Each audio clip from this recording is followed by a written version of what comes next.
So the Capital One Duo is a super popular credit card setup right now that's made up of only 2 credit cards, unlike the 3-card trifecta setups for most other issuers. However, with the way the Capital One designed things, having less cards might actually be giving you more value here because of 7 things that I think explain why everyone out there really seems to love the Capital One Duo at the moment. But like I always say, no credit card or credit card setup is perfect, so I also want to go and touch on 3 big negatives about the setup that could make you think twice about having it. Now, first of all, the Capital One Duo is going to be made up of the Capital One Venture X and the Capital One Savor card, and you could also swap in the Venture for the Venture X here, but honestly, most people out there just choose the Venture X because it does have more features, and you can also basically fully offset the annual fee after some credits, which we'll talk about later. But the first reason why everyone really seems to love this setup right now is going to be welcome bonuses, which normally are really good. So on the Venture X, the standard welcome offer is for 75,000 Capital One miles after spending $4,000 in the first 3 months. And maybe sometimes you're going to see some special offers in this card, but honestly, that 75K offer has been pretty typical over the past few years, so you don't really have to worry about shopping around for different offers like some other issuers out there make you do, like American Express, for example. Then for the Savor card, which used to be known as the Savor One until Capital One rebranded it a few months ago, this card is currently offering a standard $200 cash back after spending $500 in the first 3 months. We've seen this offer sometimes go up in the past for certain limited time deals, but again, this current offer right here has been pretty consistent as well. However, what the credit card pros know about the Savor card is that the cash back you earn here with this card can be converted into more valuable miles when you have another card that earns those miles, like the Venture X, and that's really the main reason why so many people out there like to pair these 2 credit cards together. That conversion happens at a rate where $1 of cash back is going to be equal to 100 miles. So in the case of the sign-up bonus on the Capital One Savor card,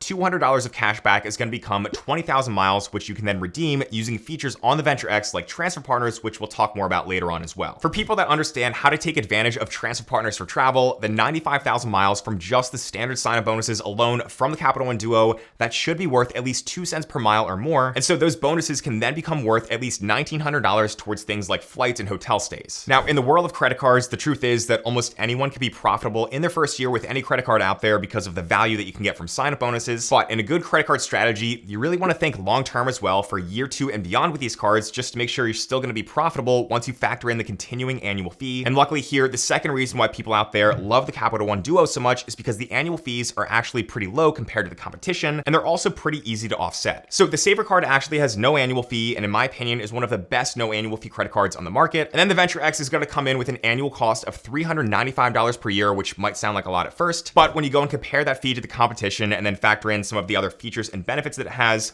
$395 per year isn't that bad. The Capital One Venture X currently has the cheapest annual fee in the top tier premium travel credit card space because its 2 main competitors are going to be the Amex Platinum card, which has a $695 annual fee, and then the Chase Sapphire Reserve card, which costs $550 per year. Now again, all those cards out there have different ways to effectively reduce those fees with the different features and benefits they have, but from a top line perspective, the Venture X is going to be the cheapest, and I know a lot of people appreciate that. However, like I said, that $395 annual fee does come down pretty easily with just 2 credits on the Venture X. So the first one is going to be a $300 annual travel credit for anything booked through the Capital One travel portal, and then the second one is going to be a 10,000 mile anniversary bonus, which is worth $100 at a minimum, or potentially, again, even more than that if you know how to use transfer partners. Now, you're going to get that $300 travel credit right away as soon as you open the Venture X, and then that credit is also going to reset every year on the date that you open that card. But then for the anniversary bonus, that's going to sort of act like a built-in retention offer to kind of keep customers happy with it. So you're only going to get that anniversary bonus starting on your first account anniversary in year 2 and every year beyond that with Venture X. So that means that if we factor in the $300 travel credit every year plus the $75K welcome bonus in year 1 at a conservative 1 cent per mile value of only $750, or the $10K anniversary bonus in year 2 and beyond only at a 1 cent per mile value at $100, then if we subtract the $395 annual fee, that means in year 1 we're getting $655 of positive expected value with Venture X. But then in year 2 and beyond, we're still going to be getting $5 of positive expected value with this card. And then when you go ahead and throw in the no annual fee Savor card into this mix, you start to see that for people out there who know they're going to use the credits on the Venture X year after year, then right now there's really no net out-of-pocket cost to have the Capital One Duo. That means that all the other features and benefits here on these cards are basically just going to be pure value profit, and that is going to lead me to the third reason why people really seem to be loving the Capital One Duo right now, which is going to be the spending multipliers that I think honestly are some of the best out of any 2 credit card setup on the market. So the way that I look at these 2 credit cards together is that the Savor is going to be sort of your food and entertainment card, and then the Venture X is going to be both both your travel card as well as your catch-all card for everything else. That's because the Savor earns 3% cash back, which again is really going to be 3x miles per dollar on grocery stores, dining, entertainment, and popular streaming services. And then the Venture X is going to earn 10x miles per dollar on hotels and rental cars booked through Capital One, 5x miles on flights and vacation rentals booked through Capital One, plus a flat 2x miles per dollar on all other purchases, again as a catch-all card. For my own friends and family who ask me all the time about what credit cards to get without having to manage like 10 plus cards like I do,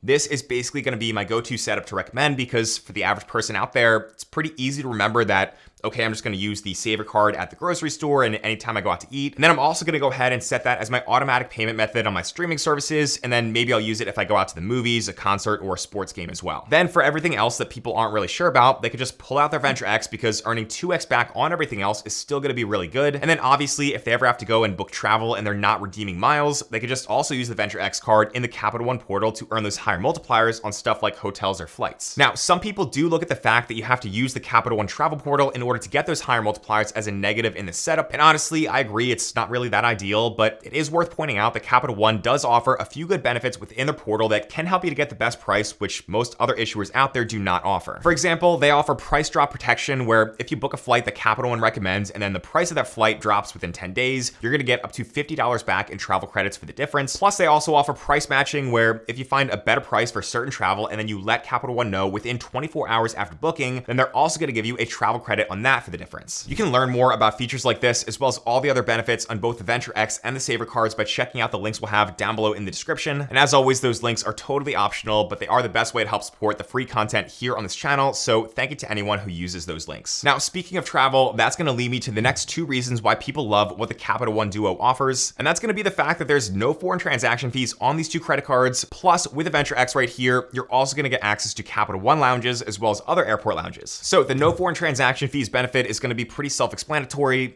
Typically, you don't really find too many no annual fee credit cards out there that offer this kind of a benefit, but right here on the Savor card website, you can see there are no foreign transaction fees. That makes this a huge reason to get this card if you're really looking for something to use on food and entertainment outside the US to earn 3x back without paying any of those extra transaction fees. And then the Venture X is also going to offer this feature like almost any premium travel credit card has, so you can still get 2x back outside the US on that card as well, again without any of those extra fees. Now, as for the airport lounge access, this is really going to be something that's one of the main reasons why people choose the Venture X over the Venture card, and that's because the Venture X allows you to get unlimited access to Capital One and Priority Pass lounges for you and up to 2 free guests, whereas the Venture card no longer allows any free lounge access as of 2025. Capital One's been slowly growing its own lounges, which I think are a real selling point here if your home airport is Dallas-Fort Worth, Denver, Washington Dulles, or even one of the airports out there where there's some upcoming lounges like JFK or Las Vegas. I've been to a few of these lounges myself, and personally, I really love the look and the vibe of them, but I also love the food and the drink options you get when you're just hanging out there at the lounge, or that you can also grab and go to take with you if you don't really have that much time to hang out there before you have to catch your flight. Priority Pass is also really great to have here, and those lounges kind of vary depending on the airport, but if you're traveling internationally or through one of the busier hubs here in the US, then you're probably gonna have plenty of nice options for those types of lounges as well. Then I forgot to mention this earlier, but for getting into the airport, the Venture X is also gonna come with a credit that basically covers the cost of global entry or TSA PreCheck if you don't already have that. Now, going along with benefits like all that, for reason number 6 why people really seem to love this 2-card Capital One setup right now, I want to quickly mention all the extra benefits you get here as well. So in the Capital One Duo, the Savor card isn't really going to be able to offer too much else on top of what the Venture X offers, and that's mostly because, again, there is no annual fee here on this card, so they can't really pack too much else into it without making the card unprofitable. But over on the Venture X, that's where you're going to start to see some other cool, less talked about things like Hertz President's Circle status, which I have myself and I love using for renting cars. And then you've also got primary auto rental coverage, cell phone protection of up to $800, as well as the ability to add up to 4 free additional card holders. Those authorized user cards get a lot of similar benefits, including airport lounge access, which is why my wife has the Venture X and our 2-player credit card setup, and then she just added me as an additional card holder. So now either one of us can go ahead and visit these airport lounges, whether we're traveling together or just traveling solo. The Venture X is also a Visa Infinite card, which basically just means that it's going to have some really great additional travel protections that you can go ahead and look into yourself if you want more detail. But that's going to include benefits like trip cancellation and interruption protection, trip delay reimbursement, and more. And if you want the full details on all that the Venture X offers, then you can go ahead and check out my full review that I did in a separate video that I'll link to down below. Now, that's going to lead me to reason number 7 why the Capital One Duo is so popular right now. And for this, I had to mention the access to the transfer partners that you get here because of the Venture X. And even though Capital One's transfer partners maybe aren't quite as good as Chase, Bilt, or Amex, I still do think there's a lot of value to unlock here. So if we take a look at my transfer partner guide, we could see that in Star Alliance, Capital One is going to give us access to partners like Air Canada, Avianca, Singapore, and Turkish. With One World Alliance, we've got airlines like British Airways and Cathay Pacific. And then with SkyTeam, we've got Virgin along with Air France and KLM in their combined Flying Blue program. There's also a few hotel partners like Wyndham, Choice Privileges, and Accor, which do have some deals from time to time, kind of depending on the situation. And if you want to go ahead and download that full transfer partner guide and also get signed up for my free weekly newsletter where we just go over a bunch of examples on how to redeem points and other credit card news and stuff like that,